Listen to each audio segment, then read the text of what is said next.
Good morning, students. So, today we are going to start class 7, chapter number 2. Students, open your books, page number 4, chapter number 2, climatic regions of the Muslim world. मुस्लिम खिते की आबो हवा. First we know about what is the meaning of climatic. Factors affecting the climate, for example, nearness to the equator, distance from the sea source, altitude, etc.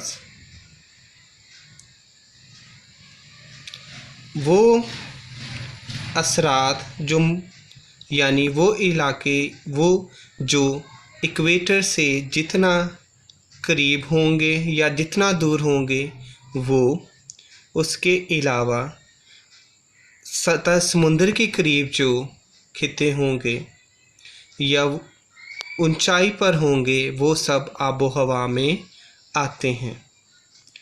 Okay. Climatic regions on the basis of these factor. ये वो तमाम असरात हैं जो आबो हवा पर असर अंदाज होते हैं.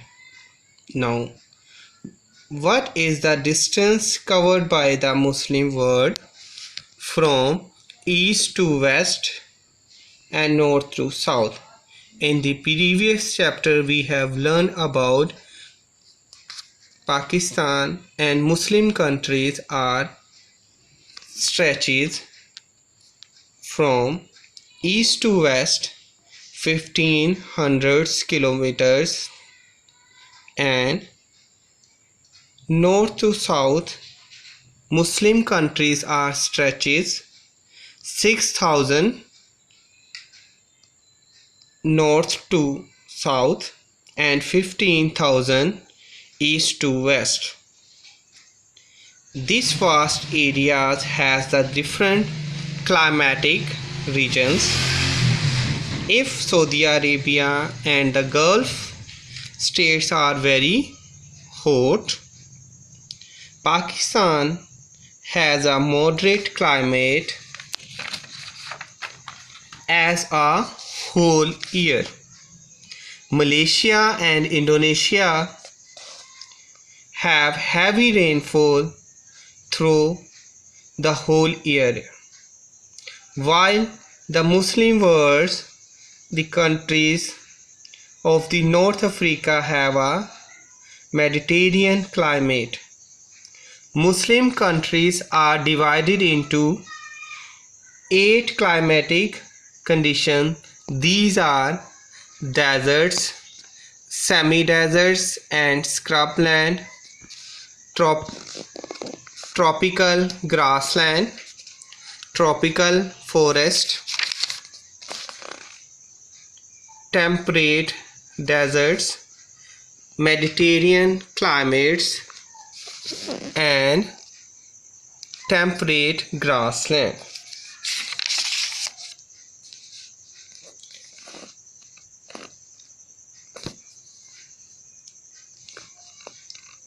Regions are divided into few climatic conditions. The first condition is temperate region. Temperate जो रेंज होती है उसको मद्देनज़र रखते हुए इनको डिवाइड किया गया है. जो सेकंड है वो है amount of rainfall. Third is vegetation and animals and the fourth is agriculture, forest and mineral deserts. ये कुछ वजूहात हैं जो हम अपने 8 जो डिवीज़न है उसमें पढ़ेंगे. मैं रिपीट कर देता हूँ. जो फर्स्ट जो थी डिवीज़न करने की जो वजूहात में से एक वजह जो थी वो थी टेम्परेट रेंज के टेम्परेचर की क्या रेंज थी, अमाउंट ऑफ रेनफॉल की कितनी मिकदार में बारिशें होती हैं, वेजिटेशन एंड एनिमल्स कि यहाँ पर कौन कौन सी पैदावार उगती हैं और कौन कौन से जानवर पाए जाते हैं, एग्रीकल्चर कि यहाँ पे कौन से ज़राअत हैं, कौन से जंगलात हैं और कौन से मिनरल्स और सहरा पाए जाते हैं। The climate is hot because there is almost no rainfall, therefore there is hardly any agricultural output. Deserts are in the Muslim countries.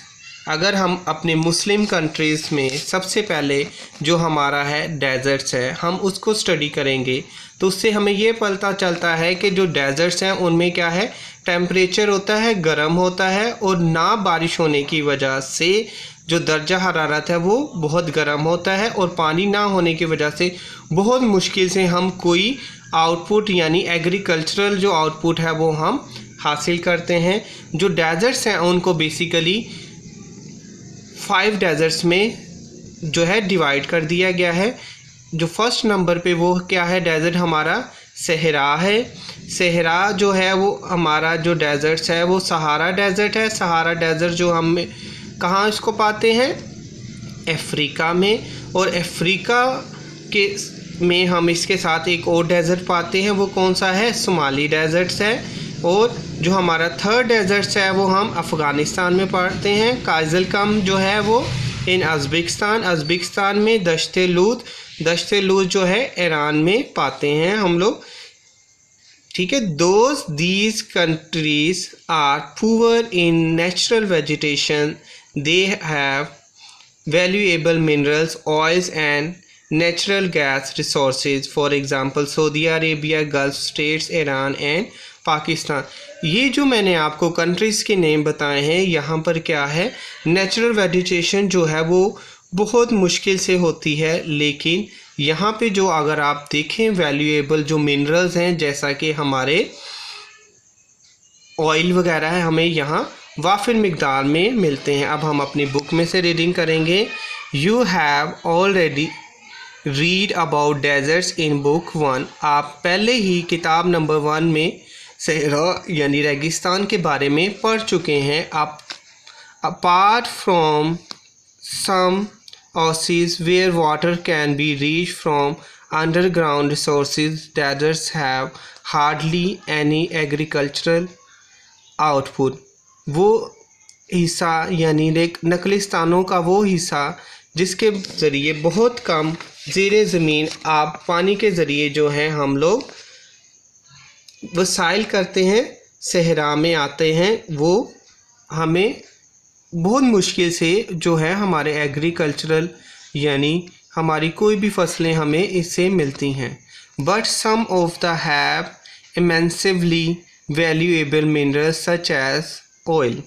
लेकिन सहरा में हमें इंतहाई अहमियत वाले मादनी ज़खायर जैसा कि तेल वगैरह हमें मिलते हैं। The Muslim world seems to have been allotted more than its share of deserts. Almost 3/4 of all the major deserts in the world are in the Muslim territories. मुस्लिम दुनिया में ज़्यादातर रेगिस्तान यानी सहरा अपना हिस्सा बांटते हुए लगते हैं। मुस्लिम खते में तकरीबन 3/4 हिस्से में बड़े रेगिस्तान ये हैं। These are Sahara in Africa, which makes up 60% of the total deserts area in the world, the Arabian, Thar and Somalia deserts, the Kaizalkam in Uzbekistan and Dasht-e Lut in Iran।